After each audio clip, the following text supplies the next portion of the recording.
alaikum. My name is Gadir Abbas. Welcome to CAIR's Daily Dose. I'm the senior litigation attorney at CAIR National in Washington, D.C., but I am where, inshallah, all of you should be, in my house. Today, we're going to talk about inmate advocacy. And inmate advocacy has taken on particular importance in the age of the coronavirus global pandemic. Indeed, the highest rate of infection right now is a jail in New York City at Rikers Island. And we have a esteemed slate of guests. And today we also have with me a co-host, Hiba Rahim, who is the CAIR-Florida Inmate Advocacy Director. Hiba, welcome to the Daily Dose. Assalamu alaikum. Wa alaikum salam. Thank you, Gadir. It's my pleasure to be here with you guys. Now, I thank you so much for taking time out of the wonderful work that you're doing down in Florida. And what's going on in Florida? What's the inmate situation in Florida these days? I think just like the rest of the state, we're really trying to navigate how best to accommodate advocacy within the prisons. And now it's like a really unique time because you have incarcerated individuals, and our work focuses on Muslim inmate advocacy. And now you have inmates who are like in a prison within a prison. So it's a really unique situation because they're already socially isolated. They're already geographically isolated from the rest of the world. And now they're in certain lockdown compartments if, trying to contain the pandemic from spreading inside the prison walls. And so we're really trying to figure out how best to reach them, how best to continue the advocacy. Ramadan is coming up. So there's a lot of work that we're trying to do, and most importantly, we want to let our brothers and sisters who are incarcerated know that we haven't forgotten about them and that they are at the top of our priority list.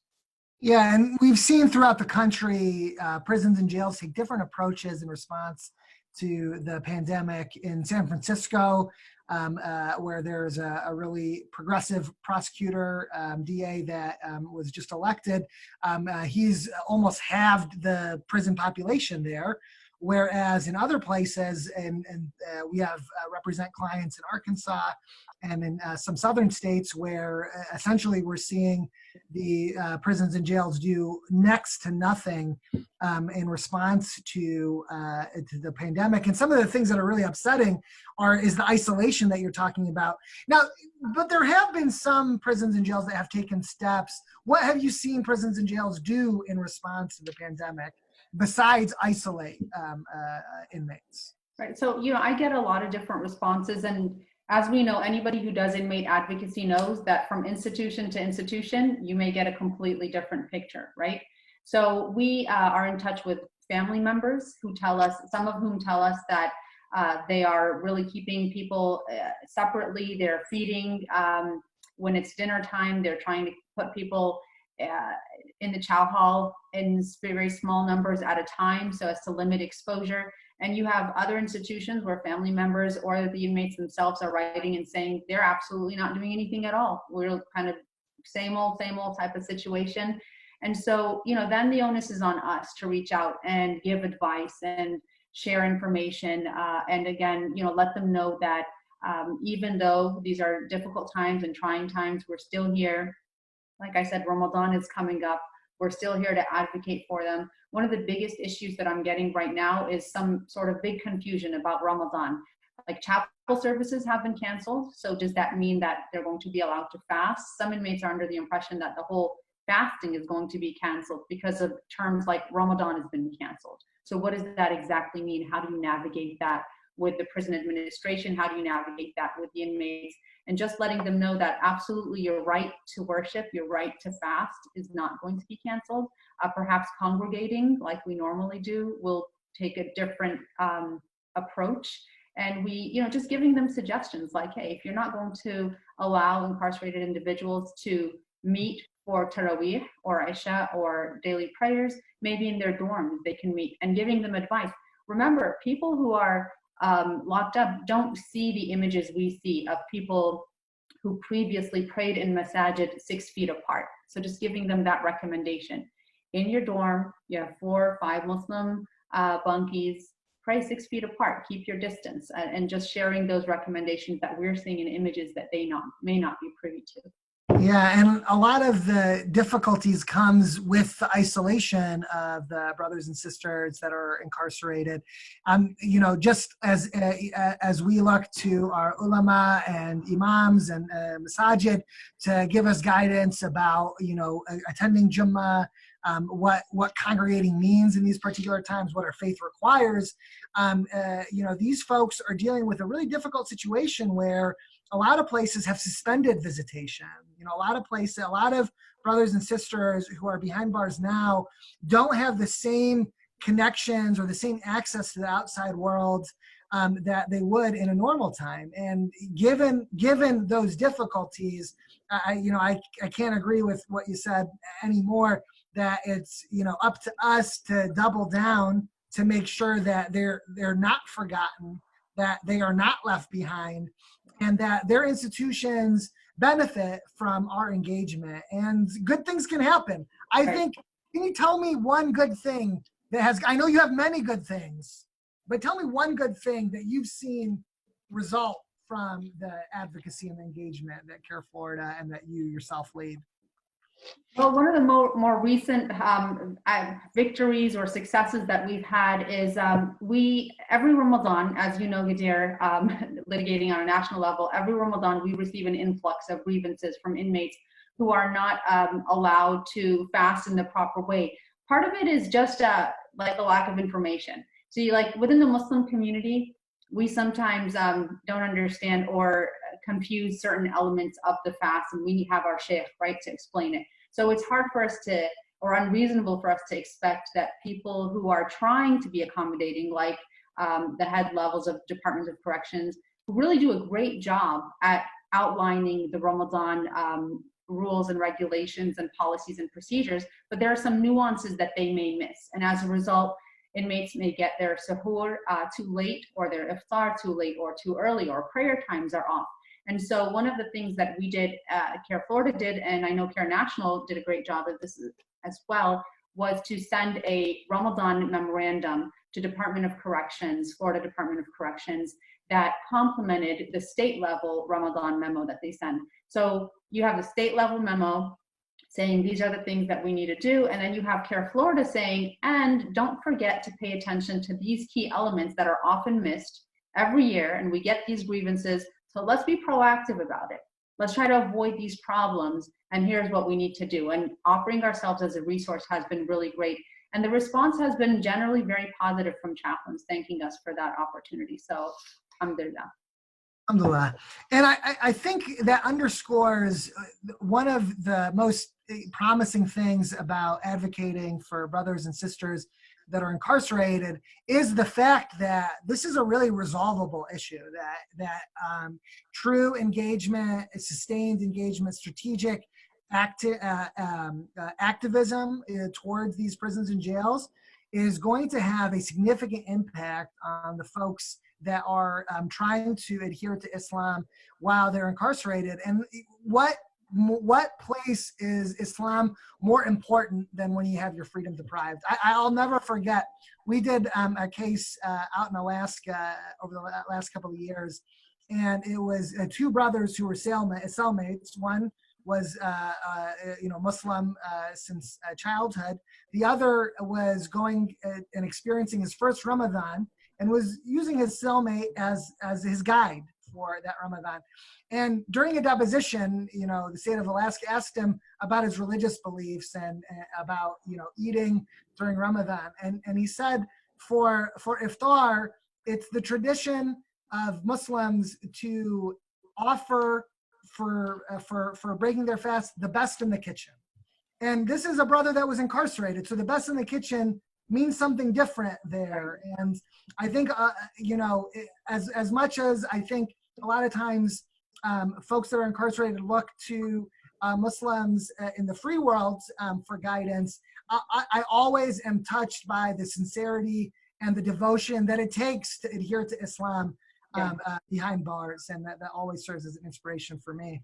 And you know what, Gadir, on that note, you reminded me that there was an incident that happened in Florida Department of Corrections a few years ago that canceled any and all food donations to any religious group, and that included the dates that we used to donate for Ramadan. And so for years, Muslim inmates had been deprived of breaking their fast on a sacramental food on, and it's a sunnah, and it's so cherished by Muslims around the world. And for a couple of years in my work doing this, I had brothers and sisters asking to please see if we could get dates. And so we finally had a meeting with the head of Department of Corrections, chaplaincy department, and they agreed that it was in fact the sacramental food, and like other faiths have their foods for services, we could also have dates. So this will be the first year that officially across the state will be allowed to donate dates. So we've been fundraising for that. Inshallah, we'll be ready to disseminate in time for Ramadan. Alhamdulillah. We've talked a little bit about what's going on in Florida and our work nationally. Hiba, why don't you invite our guests in so we can get a little bit of a more national picture of what's going on? Yeah, absolutely. We're very blessed to have two amazing panelists today. I'd like to invite Sister Deborah Boneta, who's the Executive Director of the Suraltul Foundation, and Ms. Veronica Laizure, who is the Civil Rights Director for CAIR-Oklahoma. Welcome to the program, ladies. Assalamu alaikum, and thank you for having us. Wa alaikum salam. Can you hear me? Yes, we can. Excellent. So great to be joining you all. Welcome, welcome. So why don't you tell us a little bit about, we'll start with Sister Deborah. Tell us a little bit about yourself and the organization, what you do. So I am the Executive Director for Suraltul, which is here in Oklahoma. And we are a very new, kind of a baby organization here, and we are one of the first organized groups to enter the Department of Corrections for the state of Oklahoma. And I have to say that we have been received so well. You know, we have been welcomed in with open arms, which was kind of enlightening and heartwarming for me. And we take care of the entire state of Oklahoma in terms of Islamic needs. That's amazing. That's really great. And Veronica? I am the Civil Rights Director for the Oklahoma chapter of the CAIR. I've been working with CAIR-Oklahoma since, it'll be going on 6 years now. And we have really only just started to get involved in inmate advocacy and work with the prisons and the Department of Corrections in the past couple of years, but it's been very fruitful, and I'm really excited to tell you a little bit about it. So Veronica, tell us a little bit about it. Oklahoma is no stranger to controversy, and so I'm excited to hear what are the issues that you see in Oklahoma prisons and jails. Yeah, absolutely. I think it's helpful to have a little bit of background for the subject. So I'm going to take a moment of privilege to kind of brag on my home state. Oklahoma, up until last November, Oklahoma was the incarceration capital of the world. We incarcerated more of our citizens per capita than any other place in the world, at almost twice the national average, and almost 10 times the next lowest country on the list. So we have incredible amounts of disparities in our criminal justice system, and are very familiar with the struggles that come with being the leader in locking people up, essentially. And so that push for criminal justice reform has been going on for a long time. And one of the great things that has really helped us bolster that work is Oklahoma's very strong, very robust interfaith community. Oklahoma, as I'm sure a lot of folks know, was the site of one of the largest domestic terror attacks in history in 1995, when the federal building in Oklahoma City was bombed by a domestic terrorist. And so the interfaith community, in the wake of that tragedy, realized that there was no place for religious scapegoating, there was no place for religious bigotry and intolerance, and has really coalesced around a sense of serving one another in times of need, regardless of anyone's faith or ethnic background, and really focusing on bringing equity to the communities that we're serving. And so it's that context that affects our relationship with the Department of Corrections and the chaplaincy in particular. I was invited to join the Council for Inmate Rights and Religious Procedures at the Department of Corrections several years ago, and have really enjoyed that positive relationship As Deborah mentioned, the chaplains have been so welcoming to us and so ready and happy to use the resources that we can provide to them. And that relationship has really helped us to solve problems from kind of an amicable standpoint, rather than approaching things kind of from an adversarial point of view, which is surprising in a state like Oklahoma. But I think the chaplains that we work with, they recognize that we have a problem. They recognize that all incarcerated folks are dealing with massive violations of their human dignity. And so they're approaching it from the perspective of wanting to change that and looking for the best resources to do it. And I think that point you make about the interfaith community being a point of leverage and the energy in the interfaith community being brought to bear on these challenges is important, because, you know, as I think we all know, when you see the level of engagement in, you know, the Christian community in terms of jail and prison advocacy, there's a whole infrastructure in place for ensuring that Christian inmates are getting the material that they need to adhere to their faith, having the space to learn about their faith. Sister Deborah, as an organizational leader that is leading a group that is active in the prison space, can you speak to some of the challenges that our community has in mustering the wherewithal to engage in prison advocacy? Well, you know, that's an excellent question. And some of the things that we've come across, so one of the things that Suraltul also does is mentoring. And one of the biggest challenges that I see is sometimes when the people come out of the facility, our communities have a little bit of a hard time embracing them and accepting them. I have to say that, you know, there are some areas that are easier for you to come into.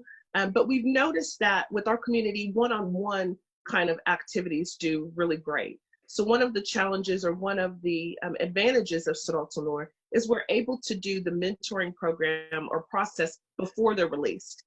And so we go in and we provide information and we provide one-on-one for them through the program so that they know, you know, what they need to do when they come out and how we need to help them when they come out. And having the advantage of having the support of CAIR-Oklahoma to help us facilitate some of these things has been really great. The chaplains this year have really reached out to make sure that they adhere to the faith of the Muslims and help them to process that.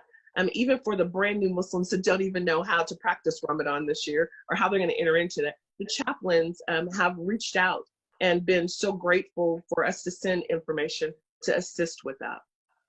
Great. Sister Deborah, you know, one of the key issues you mentioned is when the inmates are released, we have returning citizens coming back to the masajid, kind of reintegrating them into the masajid is sometimes a problem.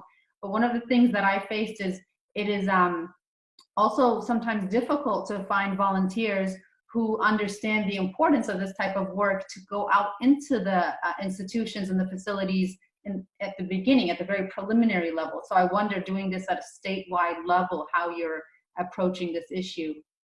So we have been so incredibly blessed, alhamdulillah, to have people in other cities of Oklahoma City, especially Tulsa. We have a couple of really great sisters and their husbands that have we've talked about these issues. And so we're able to reach across the state of Oklahoma and reach some of the little places that, you know, are kind of too far away for me or the volunteers here in the metro to get to. But another thing that we have approached and worked on in the past maybe month or so has been videotapes. Department of Corrections for Oklahoma City received a grant donation for us to be able to put this information on DVDs and disseminate them through the prisons. This helps the people inside, but we also have a mentor the mentor program, you know, to try to bring in some people and show them, you know, these are kinds of the things that we need to do as Muslims, you know, and hopefully, you know, these will things that they will catch on to and see that people are people.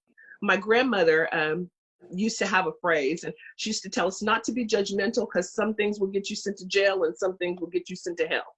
So, yes. you know, we just kind of have to focus on those things and make sure that we're treating our brothers and sisters according to the Sunnah, that we are being loving and kind and not judgmental. And I find that a lot of people want to be involved, they just don't know how. And so we have people involved on different levels. Some help with the newsletter, some buy stamps, some help us respond to letters. And so when we take the volunteers, we don't just say, you're going to be a prison volunteer and you have to go into the prison. We ask them to what level they feel comfortable and entering this program and how they feel comfortable in being of assistance to our brothers and sisters in need. And certainly there are different levels. It's a different experience to go to a prison camp for low-level offenders and lead Jummah once a week. That's going to be a different experience than going to death row oh yes, most definitely. Someone take their shahada a couple weeks before their execution, which we've seen in Alabama. Imam Yusuf Masonet, with Nathaniel Woods, who took his shahada back in February and was just executed a couple weeks ago. In addition to the other, the challenges in the community, the challenges in mustering the organizational energy to engage the prisons and jail system, there's something going on in the news that I hear about every single day, the coronavirus. How is this, I'm going to throw this both to you, Veronica, as well as to you, Sister Deborah.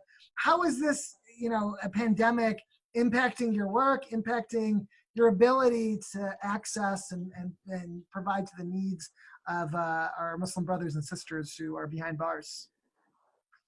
So I will definitely say I use a lot more stamps right now. For us, it's been different. I think that the level of fear is a little bit higher, or maybe not fear is a good word, but the level of anxiety for the people that are incarcerated has been a little higher. They get bits and pieces of news, and so they don't really know what's going on. I had a brother, his wife called me, and she said, he's afraid that he's going to come out to zombies. He hears these little bits and pieces, and he's not really sure what to come out and expect. And he thinks that maybe she's sugarcoating it for him, and so she doesn't know. And so one of the things that we have seen is definitely having the information, giving them the newsletters and giving them updated information that they would be more knowledgeable about what's coming out. The volunteers, the visiting, all of that has been kind of limited. So we're not able to go in and do those things, but we are able to send them things. We are able to get information to the chaplains and through the chaplains. And so it's kind of like a puzzle. We've just got to figure out how to get those pieces in there right. But Oklahoma Department of Correction has been wonderful to help us work with that. Right. And, the Department of Corrections is far from perfect in our state, but I will say that the chaplaincy programs have really tried to go out of their way to make sure that all of the inmates are safe, both physically and spiritually, and also to make sure that we are preparing adequately for Ramadan and what exactly that will look like in the light of the COVID-19 crisis. No one is really sure, but we do feel really confident, and we're really fortunate that they are ready to work with us. We also are sending out a letter to the Department of Corrections, and that will go through all of the chaplains about kind of what is the needs, what are the needs during Ramadan, how does this differ from any other time of the year, and in particular, how can we keep in mind the safety considerations while still allowing people to practice their religion as is required. And so that conversation, I feel very confident that it will be a work in progress, but it's one where everyone comes to the table willing to at least, kind of approach it in good faith. So I think we're very fortunate in that regard. And we do want to remind people, I've heard people say that, they're stir crazy in their homes, being at home.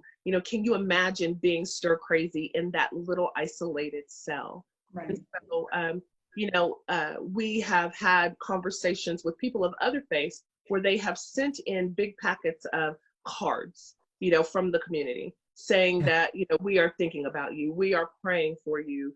this will be a blessed Ramadan. Give me 5 things that we can pray for. And I think that interaction, us being able to reach past the fear into the community and love, I think is a phenomenal thing. Yeah, it's our community. Our community includes those that are behind bars as well. I want to zero in on what seems to be a little bit of a contradiction here. Oklahoma, I recall many years ago, voted on a ballot initiative to ban Sharia law, and I think 70% of the state voted in favor of it. Mm-hmm. But yet, from both what you, Sister Deborah, are saying and Veronica, the Department of Corrections takes religious freedom in prison and jails very seriously.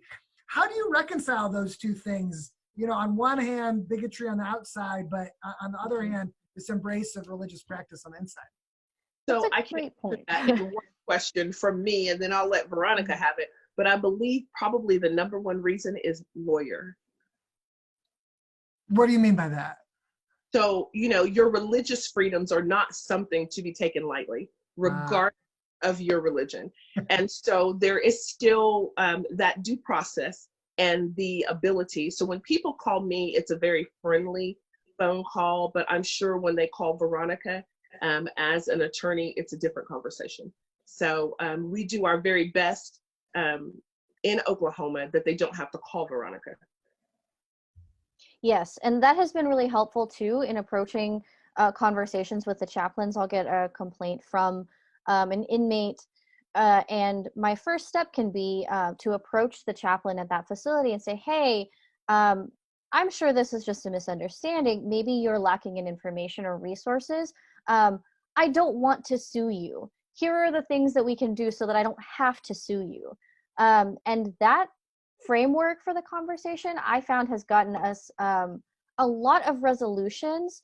And then now having Suraltul existing as a statewide service that kind of can process these things through a central line has been tremendously helpful. And so a lot of times it's just connecting the dots.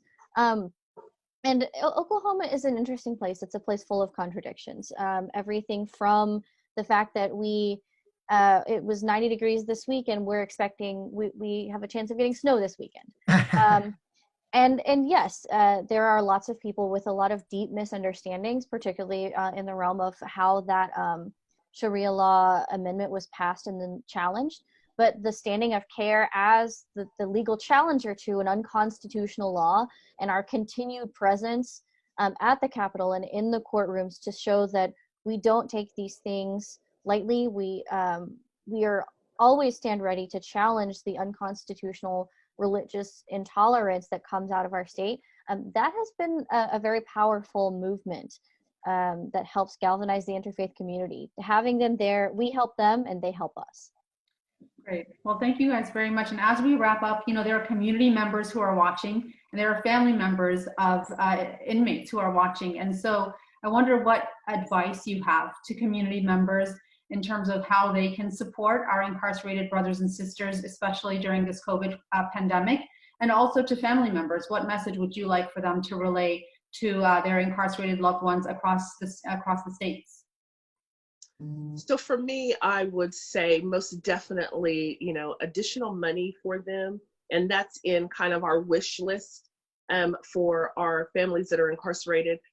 Extra money when they have it, extra notes of encouragement, definitely donations to the organizations that are buying the dates and providing the iftar meals, should we be able to do that. It's very unknown for us. So I would tell them to operate and give in the moment in the day. So today, maybe you send a note. Maybe tomorrow you make a donation. And so those things we definitely have to address for their family. Does your family have enough stuff from the canteen to stay in their cell? Mm-hmm. Thank you. Veronica?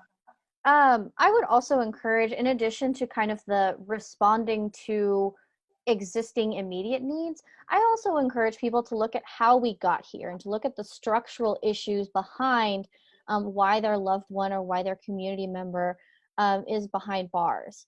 Mm-hmm. Oklahoma did not become the world's incarceration capital overnight. It was over a series of policies that were proposed and voted on, and a group of elected officials who use their position to lock people up in order to further their own career. And so I encourage people to get involved in civic advocacy, to know your ballots, to not just vote for presidents and for federal representatives, although those are vital right now, but also to look down the ballot at the DA races. Oklahoma's DAs are all elected. And to look at the judges that are elected, to look at what your elected official is doing about criminal justice reform. And so as much as we are responding to the real-time needs of the people who are currently incarcerated, we're also looking at the structural problems and the flaws in the system that put them there in the first place. Oklahoma in November just commuted the sentences of 462 inmates, which actually bumped us out of the #1 incarceration spot. And that was through the work of some really phenomenal advocates and allies on the ground who have been pushing for these criminal justice reforms. And so if we want change, it is possible, but we have to fight for it and we have to vote for it. Absolutely, absolutely. Great points. Well, closing question to you both. Ladies, if you had a billboard and your organization wanted to disseminate one main message, what would it be to those driving past? Oh my goodness. Incarceration is not to be thrown away. I mean, just because someone is incarcerated doesn't mean that their life has less value than yours. Mm-hmm. Absolutely. I would borrow a quote from one of my colleagues, Rabbi Harris, here in Oklahoma City, who says, she always uses this, and I love it. It's love one another, every single other. And that means people who don't look like you, don't have the same existence of you, don't have the same life experiences or beliefs, but love every single other. Absolutely. And I would borrow your grandmother's quote. Maybe put that on my billboard. I'm a kind of unorthodox Muslim woman, so that might be wonderful, mashallah. One thing that I remind our community all the time is that, subhanAllah, to the Muslim community, Allah subhanahu wa ta'ala tested different individuals in different ways. And when we are born into a life of certain privilege, then it is unbecoming of us, and it is irresponsible of us to look at others in their trials and tribulations with any degree of arrogance or lack of responsibility. What Allah gives us is our responsibility to give back.